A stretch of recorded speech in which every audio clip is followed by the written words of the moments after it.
What is up, Rundown Nation? I'm Woj. And I'm all. You are listening to the College Football Rundown, Week 5.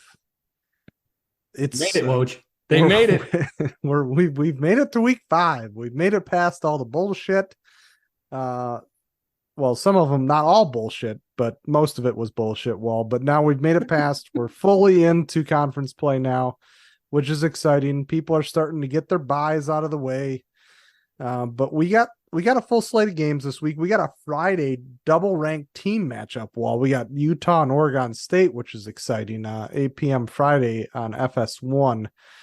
You got some skin in that game. I know you got DJ Ungalele in that game going well. Yeah, it's gonna be tough because I want him to score a lot of points, but I like the Utes. Yeah. I like Utah year in and year out. So it's gonna be a tough game for me as far as where my loyalties lie. It's gonna be tough. But last week, week 4, we had some DFS. I shouldn't say struggles, but it was tight within our league. But yet again, there was many more points to be had out there. But James 03 won with 175.20. I came in at 167.56 and Walrus at 165. Unfortunately, my quarterback went down in the third play of the game, which ruined my chances. I actually had a really good lineup. All the picks we picked last week were fantastic on the rundown, so hopefully some of you guys put those guys in. But James took the hot hand there, and Rashid Ali from Marshall, the running back, scored 32.40 points again. Guy's rolling. He was only at 6K, so that's 185 per point. A little Boston College versus Louisville love in his roster. He had the quarterback from Boston College, Thomas Castellanos, 33.5, and he had Jawar Jordan, the running back from Louisville, scored 42.90. So combined, that was 162 per point, which is awesome there. That was well done in that game. DraftKings is doing a 12-game slate this week. That's throwing a little curveball. 12-game slate, so that's a little tougher. Gets a little narrower there on your margins and who people are picking up, and tournament play tends to get a little tougher there. You got to kind of find those diamonds in the rough. But 12-game slate this week. Well, what are your thoughts on a 12-game slate? Do you like the little narrower area there, or do you like it being a little wide open? I mean, I'm kind of undecided. If I was doing this for real money, which I'm not, I know you do. Well, just as your area of expertise, I like the we comment before on our picks. If you're listening to our picks, I appreciate you including me in that. When we all know that's you, my friend, giving them the good picks.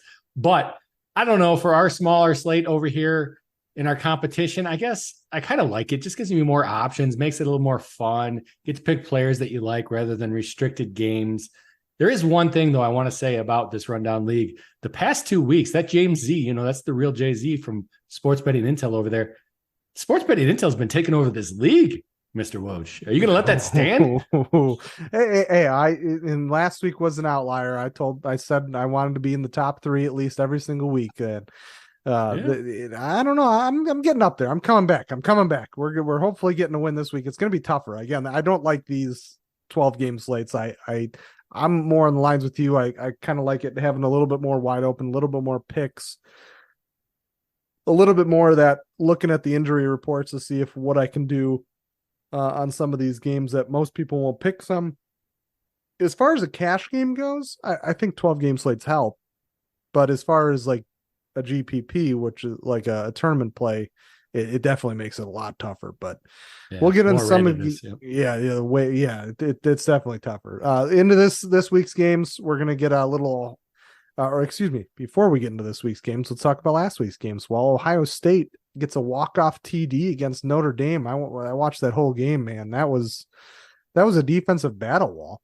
Well, they technically kicked it off, Woj. They did not have a walk-off, sir. That's true. They did not have and I'm sure there's some people out there that are angry because had they had that walk-off, they probably wouldn't have kicked that extra point. And anyone that had that Notre Dame plus 2.5 would be a lot happier than they are right now. But on that football game, I mean, do you not have a pulse? If you're saying you didn't like this football game, do you not have a pulse? Because this was this is why we love college football. Well, this is why we've been doing this podcast. I don't know how many years, not 12 years. This is why we've been doing this podcast for so long, because we love college football. And the reason you love college football, games like this, it was an incredible matchup throughout the game. You didn't know who was going to win it until the actual last second of the game, even then there was some question. We're talking about inches.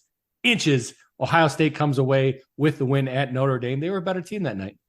Yeah, they were. It was, and that was an incredible game. Overall, it was 17-14 was the end score there. Unfortunate for Notre Dame. They only had 10 men on the field the last two plays for Ohio State, which was obviously the touchdown play. Obviously not ideal situation there, but great game overall. Both sides played well. It was definitely a defensive battle. Ohio State showed me something that they hadn't shown me in a while, stepping up to the plate defensively like they did in a game like that. So, wow, that was an awesome game. We had Oregon. Well, before we even get to Oregon, because I guess this goes along with the Oregon game, Ryan Day had some choice words for a former Notre Dame head coach there. Well, that was a little exciting at the end of the game. He was fired up. He was. I mean, I don't know why you go after Lou Holtz. I guess it's because Lou Holtz kind of went after his program a little bit and questioned their physical toughness, which is not something you want to do to a D1 college football program, especially in the Big Ten. But Lou Holtz said what he said. Mr. Ryan Day came right back at him in his not even press conference. It was just the interview right after the game, right? And he did not hold back words, I guess. He didn't do anything wrong, but you don't normally hear a coach like talk like that after the game. He went right after Mr. Holtz and let him know, you are wrong, sir. We are a physically tough football program and we're in the top tier. Yeah, I mean, there was just nothing wrong about it. I mean, Lou Holtz called him out, so he can call him out too. But man, with the aggressiveness, and it's part of the game, and just the ending like that. But it sounded like he wanted to fight him, like he was ready to throw down the boxing glove. He probably win that one. 89-year-old Lou Holtz, he's ready to go. Take him down. I have my money be back in Mr. Day. Yeah, he's like, "Where's Lou Holtz right now?" And I'm like, "Oh boy, hold on there, Ryan Day." Yeah. But anyways, then we had Oregon, who did blow out Colorado, and the big thing there is Dan Lanning said we're in it for wins, Colorado's in it for clicks. But they did blow them out 42-6, and man, that wasn't even a close game. While the Oregon defensive line just made a mockery of Colorado offensive line, and Shadir Sanders couldn't do an absolute thing that entire game. No, and we talked about this, and I talked about it when I was on with SBI on their podcast also, that this Colorado team is so easy to fade in this Oregon football game. It was at -15.5 as the first line I got. And then on the reopen, I got -16.5 on the Ducks. And it's just, you never want to say easy money when you're betting, but if there's easy money, that was the easy money to be made. The Ducks were just a far superior team. I didn't even watch a lot of the game. I have like 8 screens over here, so I watch 8 different games at a time, and that didn't even make it on the screen because it wasn't much of a football game. But as from a betting standpoint, I mean, we got to love that kind of opportunity we got, and it was great that the Ducks came through and just, crushed them. They did. Battle of the Pac-2, Wall. Washington State and Oregon State. I see what you did there. 38-35, Washington State ends up beating Oregon State in a very close and competitive battle there. Surprised at the high scoring, to be honest. I thought the defenses would actually try to show up a little bit there, but Oregon State kind of ran all over their face for most of that game, and Washington State was just able to keep up and end up winning the game there. Yeah, and that for the fans that didn't catch what I caught, you putting down there, Woj, the Pac-2 is a little pun on the Pac-12 now turning to just 2 teams in the conference, technically, Oregon State and Washington State. Obviously, they played. Anybody that wants to check it out, too, it's quite interesting. I don't know how good it is for college football, but all the litigation that's going on with these 2 teams trying to save their conference, it's interesting if you want to check it out. But as far as the football game on the field, what matters, what you and I care about, I was a little bit surprised. I thought one of the teams would take this away, and I didn't really expect it to be Washington State that came away with a win, but they did. They squeaked by Oregon State. I don't know. We'll see this week how good they are of a football program when they take on Utah, because we know Utah is a good football program. Yep, that's for sure. And then you have Arkansas versus LSU, close battle at LSU there in Death Valley, 34-31. Wall. Came down to a field goal that LSU ended up kicking. Arkansas tried to hold them on the line there, but it really was just a punch kick there that was easy. They could have Most people thought they could have just let him in for the touchdown, and then they have probably about a minute 50 left to get back down the field and do whatever they needed to do, but it ended up being tight, and they didn't have any time left in the clock to rebound from that. So 34-31 LSU does win over Arkansas. Wall. That surprised me a lot. I'm not going to lie. I told so many people, no way. And I guess I was technically right, but it was pretty close. No way LSU loses this football game. Well, it came close. They almost lost that football program. But you remember the week before we had BYU, and people are saying, well, no one would expect BYU to beat Arkansas. Well, listen to our podcast the week before when we picked them to go straight up against Arkansas. That Arkansas football program, I don't know. They surprised me this week, but they did lose the football game. We'll see what they do against Texas A&M this week, especially with Texas A&M. I believe their quarterback's out. You probably know better than I on the DFS side. Out for the year. Yeah. Out for the year. Yeah, there you go. So it's going to help Arkansas out a little bit, but I still don't know. We'll see if they can continue that aggressive play they had against LSU. I kind of question that they will. Going into that, I'm just going to talk about some DraftKings for this week right away. Raheem Sanders, who's the running back from Arkansas, is kind of their big guy in the team. Is only 5,600 this week, but the injury reports are saying he's trending up, and it looks like he's going to play.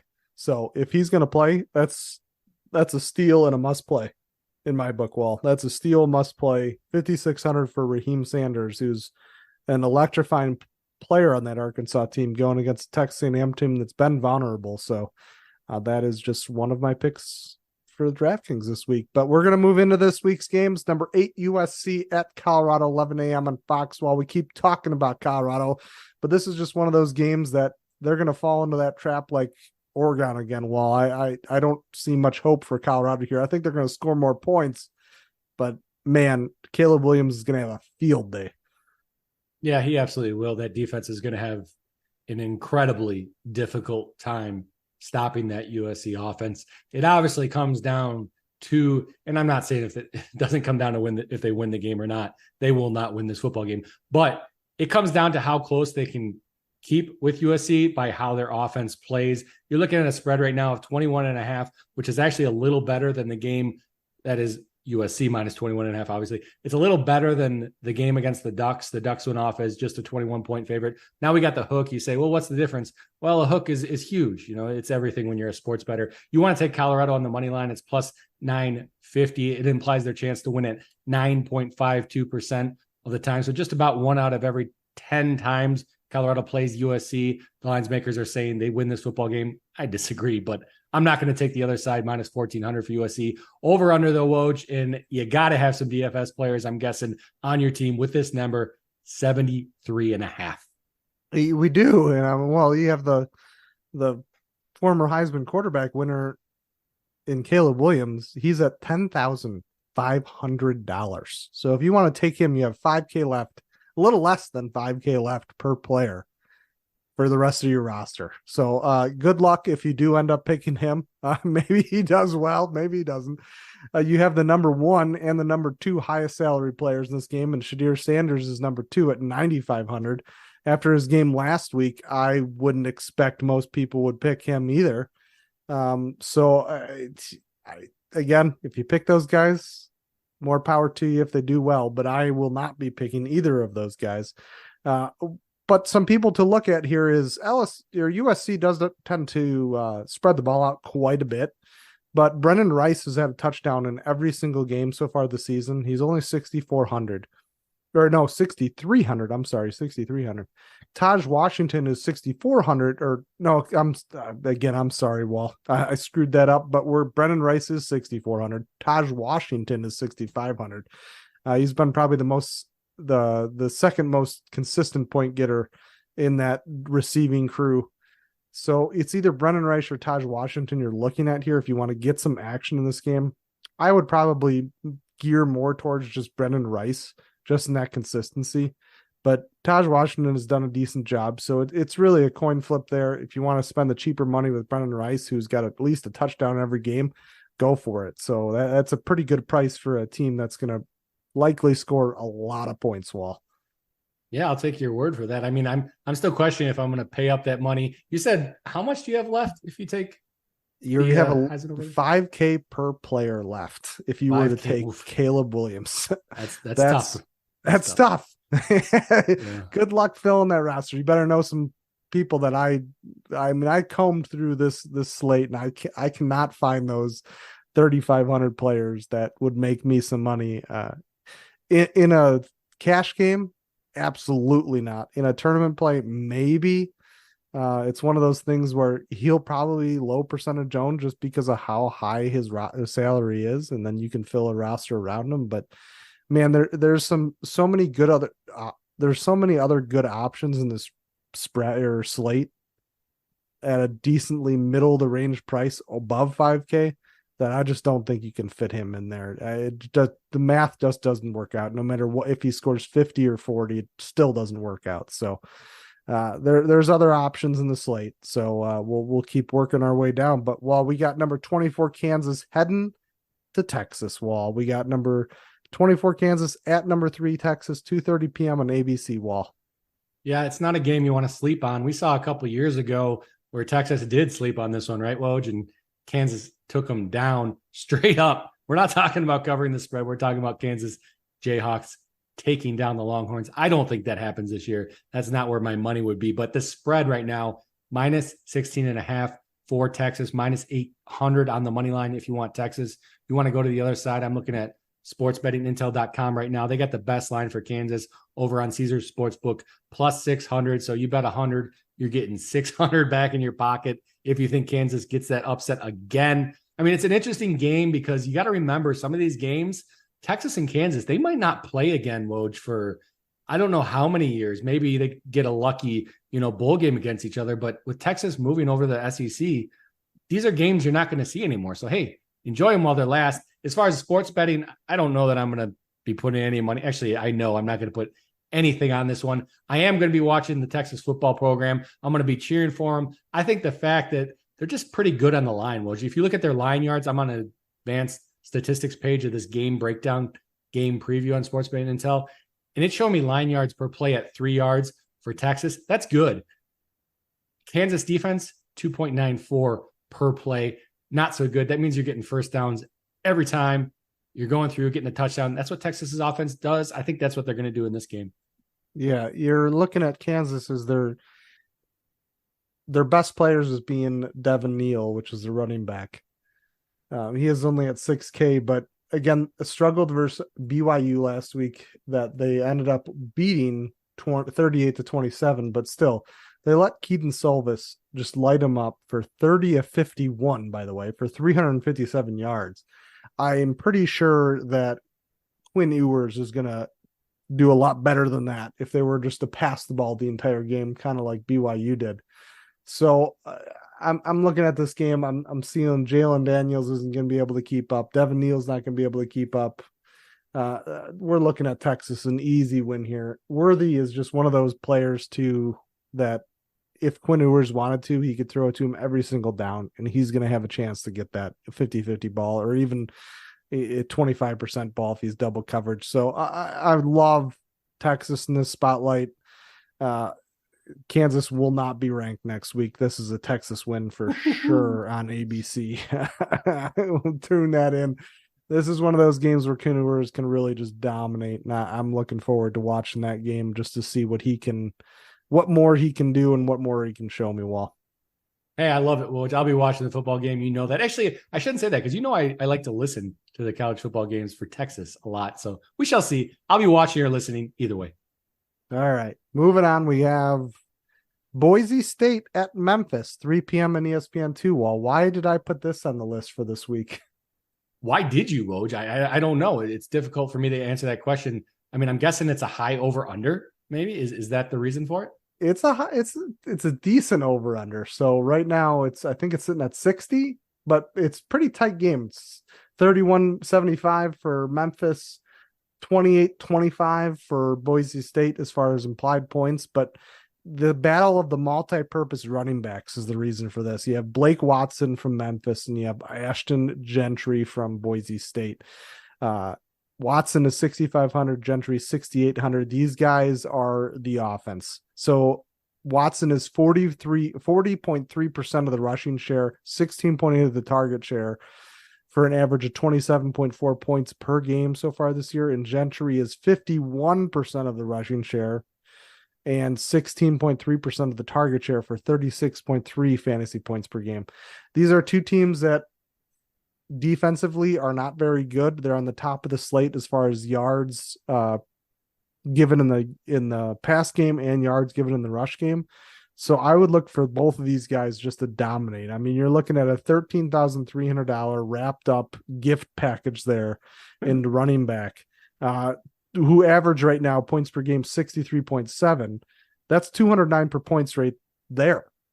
$209 per point right there if they just hit their average, but I think they can both go over their average if they need to. But I mean, you just look at Gentry from Boise State, 36.3 points per game average so far this season. He is their offense. So if you can jump on him at 6,800, do it, because there's a lot of worse plays you could make out there this week, Wall. Hey, I like it. I like your logic. Honestly, when you asked me that question, why did you put this game on the list? I had no idea, Woj. I did not know. But I'm looking through the lines for this one, and Boise State plus 3.5. You got to like Boise State as a dog. I know they're giving up a lot of points. They're giving up 30. You just mentioned how their defense wasn't so great. I'll tell you, points per game opponent, 30.75 of a point. I mean, that's a lot of points that they're giving up, but they have played a little bit of competition. Memphis, a football team I don't know a whole lot about this year. I haven't got to watch them. I just kind of like the dog in this one. And if I'm going to pick the dog, if I'm going to pick Boise State, I'm probably going to say, you know me, Woj, I'm going to say the hell with the points. Jump over to the money line, take them. I'm looking at the game board. I put in a $200 bet. Watch where you're betting. I mean, if I put this on FanDuel for $200, I'm getting $300 back in my pocket. If I go over to somewhere like Bet Rivers, I'm seeing this all on the game board there, Woj, for sportsmeetingintel.com. If I go over to Bet Rivers, I'm only putting $260 back in my pocket, $40 more just by picking the right book. I mean, come on. I'm going to take Boise State, I think, in this one. No, I think. No hedging your state. I'm going to take Boise State money line on this one. I'm going to do it over there on FanDuel because it is the best line as of right now at plus 150. Hoping to put that 300 back in my pocket, Woj. All right, I like it. We're going to move on to number 13 LSU, heading to number 20 Ole Miss, 5 p.m. on ESPN. Well, I think the score of this game last year was something along the lines of LSU in the 30s, and I think Ole Miss in the low 20s. But we did just see that LSU team kind of struggle against that Arkansas team at home. So they're going to be traveling to the cowbell capital of the world in Ole Miss. So we'll cowbell and golf ball throwing capital of, I was waiting for it, of college football. So we'll see how they can do here, Wall. I don't know that it was Ole Miss though that was doing that. Was it, Woj? It was not. It was Tennessee. You're right. Yeah, it was against Ole Miss. It was against Ole Miss. But yeah, that was Tennessee. The damn Tennessee fans. Yeah, I agree with you there, Woj. They're not my favorite cup of tea, except for the ones that listen to this program. I love them, Woj. Let me tell you, Ole Miss in this football game plus 2.5. You're not getting that extra half point. You're not getting that field goal for a push. You want to take them on the money line plus 123 for Ole Miss. Under over 67.5 in this one. I don't know, Woj. LSU is a football team that just has baffled me since 2019, really, back when they won the national championship. And I remember vividly because it was one of the last times before Woj, we couldn't just go on to a sports book and place our bets. We had to figure out different ways to do it. Maybe go to Vegas. You knew a friend that was going to Vegas. Maybe you knew somebody else to get a bet for you. But I remember giving the real Jay-Z my futures ticket on that LSU 2019 football program to win the national championship. They did. One of the greatest bets I've made in my life, paid off very handsomely. But since that point, I have not been able to get a handle on this LSU football team. You don't know what to expect on them week in and week out, Woj. Yeah, Malik Nabers. I know what Malik Nabers is. Yeah, Nabers is an amazing wide receiver. Probably, I'm going to say he is the best in college football right now with what he can do with the ball in a one-on-one situation is just, it's NFL level for sure. I don't know who else you could put him up against. Xavier Worthy, maybe. Marvin Harrison, who's supposed to go number 2 in the draft as far as a lot of the boards go, but we'll get to him in a little bit. But Malik Nabers is good. I think he is the X factor in this game. I think LSU does pull it off again. against Ole Miss. And as much as I don't like Brian Kelly, I think Brian Kelly does do a decent job in those tight games. He likes those situations, and his team pulls through. So I'm going to take LSU in this one. I think it's going to be closer than what Vegas is saying, though. Well, I mean, 3 points. It's going to be a 1 point game, you're saying? It could be, Wall. It could be. This is going to be a tight game. I think Ole Miss is not bad this year, but LSU, man, put them on the offensive side of the ball with Malik Nabers at the end of the game, and I'm sold. I'm putting money on it, Wall. Yeah, I guess if you had to twist my finger, twist my arm, whatever you call it, I'd probably be taking LSU. And I'm normally a money line guy, but I probably would take the points just in case it is that 1 point game or 2 point game for that matter, because you're getting 2 and a hook at 2.5. No, actually, Woj, they're dogs, or I'm sorry, they're favorites. I got that backwards. I mean, I hate betting the favorite this year, Woj. I just hate doing it. Yeah, don't blame you. Don't blame you. Favorites suck. Yeah, favorites suck. Dogs rule. Dogs rule. All right. Number 11 Notre Dame is playing at number 17 Duke, 6:30 p.m. on ABC. We haven't talked much about Duke, but we've talked plenty about Notre Dame. But Duke's been in kind of this rise while they've been chugging through some teams, but the competition hasn't necessarily been all that great that they've been playing. So is this overhype, or is this really going to be a close game? I mean, Duke is a good football program. I think the concern is that Notre Dame has a little bit of a hangover from that huge, monstrous game they just played at home, and they couldn't come through with the win. They win that game. I'm guessing this spread right now, we're talking about like a 5.5 point spread in this game, depending where you're betting it. Make sure you choose the right book. I think that's a touchdown if Notre Dame wins the last game, maybe even more. But the problem is I don't want to discredit Duke because they're a good football program, right, Woj? They're 3-0 against the spread this year so far. They've just been, outperforming what people expected from them. Plus 180 on the money line. That's the only way I would go with this game, and I'm not going to do it. I'm not going to put my money on Duke. I think the Irish come away with a win in this one. Yeah, you have Benjamin Morrison, the sophomore cornerback from Notre Dame, who man-pressed Marvin Harrison Jr. Marvin Harrison Jr. did get hurt, but he still had 7 targets. He only caught 3 passes for less than, I think, 30 yards. So Notre Dame defense gets the job done here easily. I think they look forward, not backwards, with their leader there in Sam Hartman. I think Notre Dame takes control of this game quite handedly.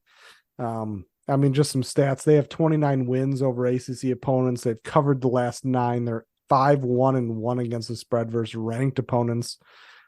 So against under Freeman, excuse me. So I think Notre Dame handles this pretty easily.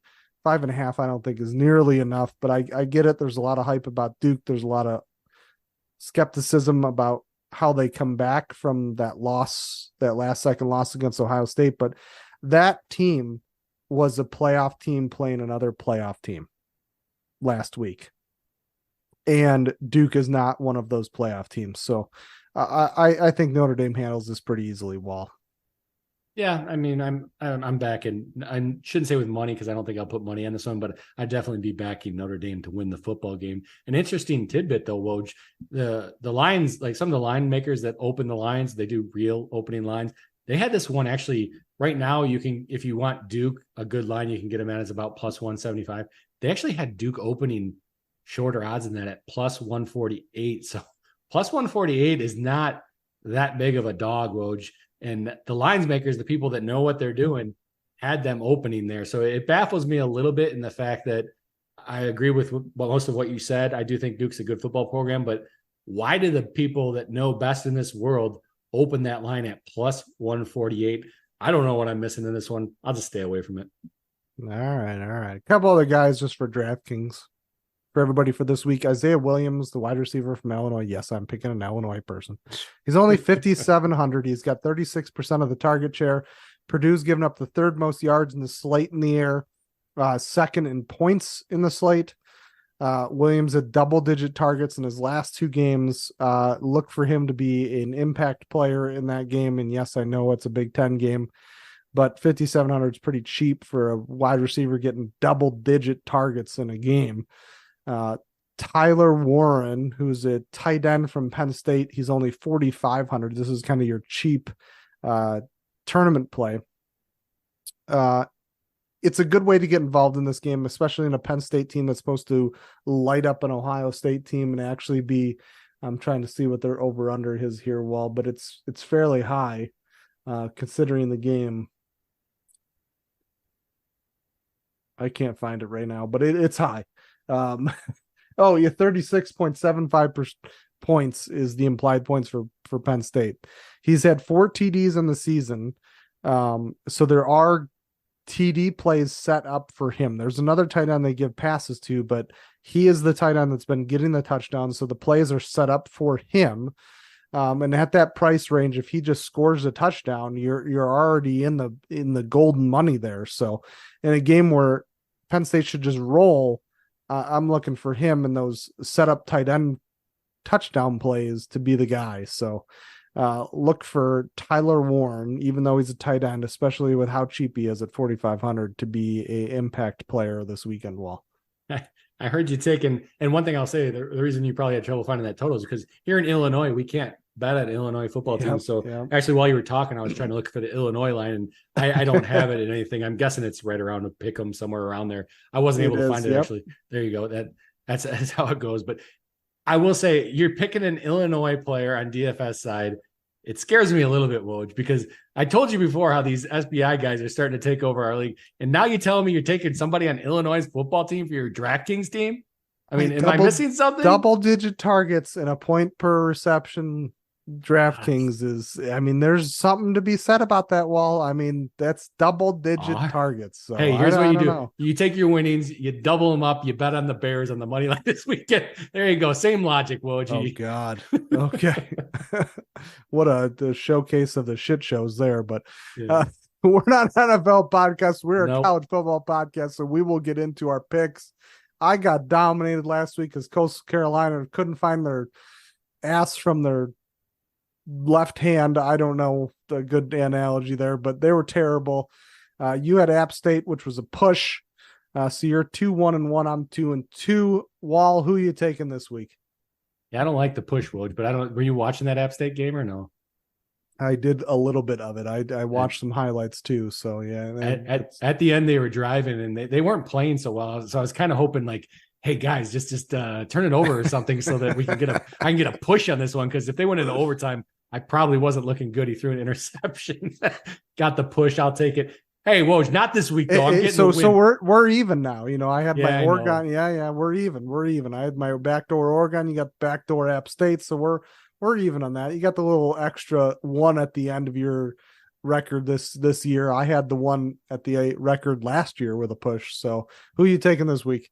This week, I'm taking Florida. It's going to be a win. It's going to be a W. Let me get those +2 over there on Bet Rivers. I just think this Florida football, I know nobody agrees with me. Nobody likes Mertz. I get it. But I think this Florida football team is pretty good. I'm not saying they're the old Tebow Gators, you know, when they had Urban Meyer and stuff, but I do think they're a good football team. I think Florida goes in there, and I think Florida, you know, handily takes down Kentucky, possibly, but I only need them to cover 2. Yeah, getting to is pretty nice there for Florida. So, but I'm going to take Notre Dame. We talked about the 29 straight wins over ACC, covered in the 9 straight, and 5-1-1 versus ranked opponents under Freeman. They're 5.5 at -110 on MGM.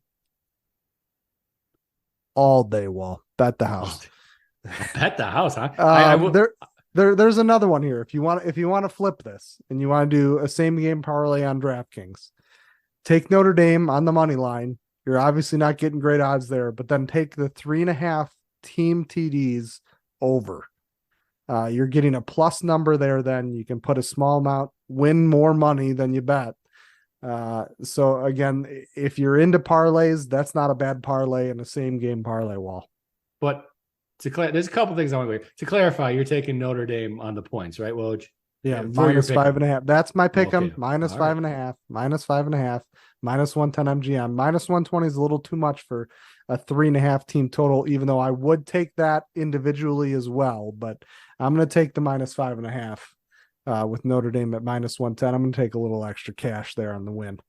All right. I like it, Woj. I'm going to have to put some money on you. I lost it last week. I lost it hard. Wasn't too happy about it. One thing I want to bring up, though, is you mentioned how well Notre Dame's been doing about covering. I will say it depends what book you're betting because, last week, and you and I talked about this on the program, we let our viewers know, make sure you're picking the right book because you could get it at +3.5. That's the big difference between last week taking them at 2.5. You lost that bet if you took them at the 2.5 versus the 3.5. So you're obviously quoting the last covering coming through with that 3.5 number, which they did cover that number. Always check your books. Always check tools like our partners over there at sportsbettingintel.com. The whole difference, the huge difference between a win and a loss, just taking that right book. I'm going to just look at your App State with the push.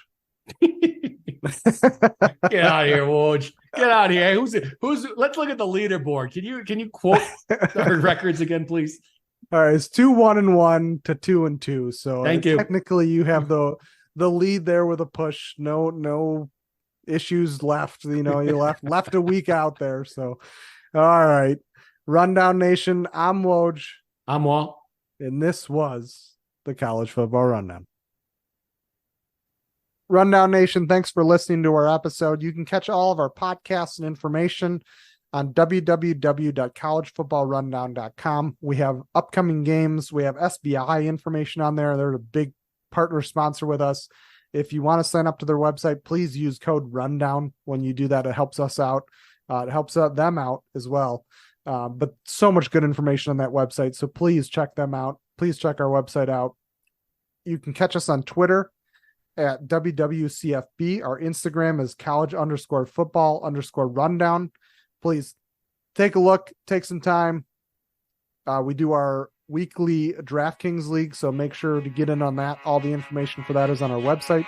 Other than that, I'm Woj. And I'm Wahl. And we are now definitely out. Thank you for listening.